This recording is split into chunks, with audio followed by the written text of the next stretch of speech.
The gas chamber was very large. All around there were water installations as if for showers. Everyone crowded around these showers. They still didn't know. Some who did refused to believe that they were going to be gassed there. They would put about 2,000, 2,500 people in there. If there wasn't enough room, the small children would be thrown on top of the people's heads. They would put them in so tightly, one on top of the other, that even a needle wouldn't have fallen down but would have remained on top of the people. The door would be hermetically sealed. Above the ground, from above, they would put in 2 to 3 tins of Zyklon B. This was always done by an SS man. There was always a doctor present at the time of the poisoning. There was a doctor present. The doctor would decide when the door could be opened and the poisonous gases removed from the room. He would look through a hole in the door and would see whether there was any movement or shouts.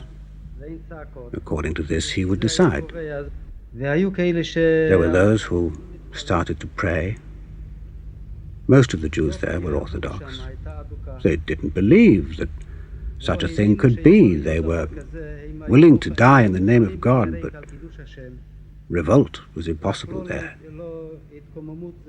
We even told them, do something. You're going to die.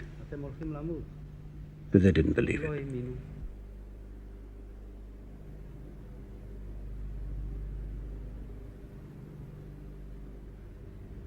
There were all sorts of reactions from all sorts of people.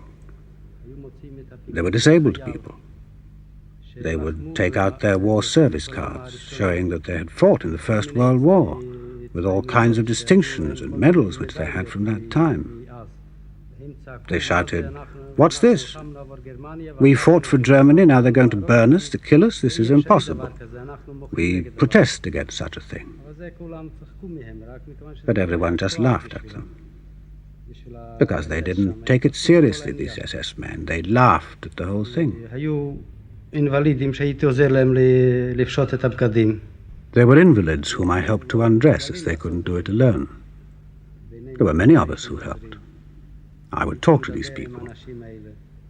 There were cases where I saw acquaintances. My heart wouldn't let me walk over to them to let them recognize me.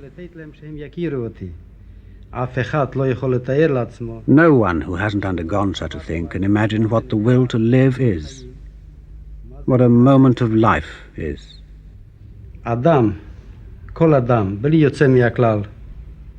Every person, without exception, is capable of doing the worst thing, just to live another minute.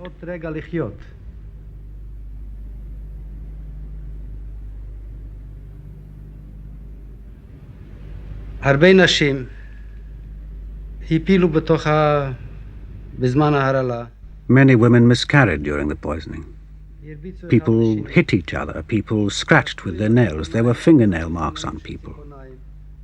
Everyone wanted to survive, but it was impossible there.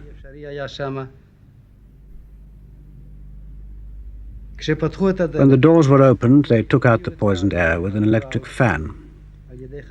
Within a quarter of an hour it was clear of all poison, and we went in to take out all the corpses.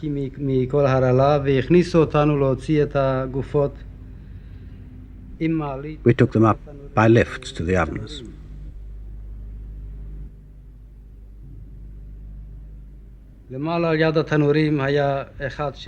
Near the ovens, upstairs, there was a man who removed gold teeth and false teeth. They would shave the women's hair and look for all sorts of valuables in the most intimate places, especially on the women.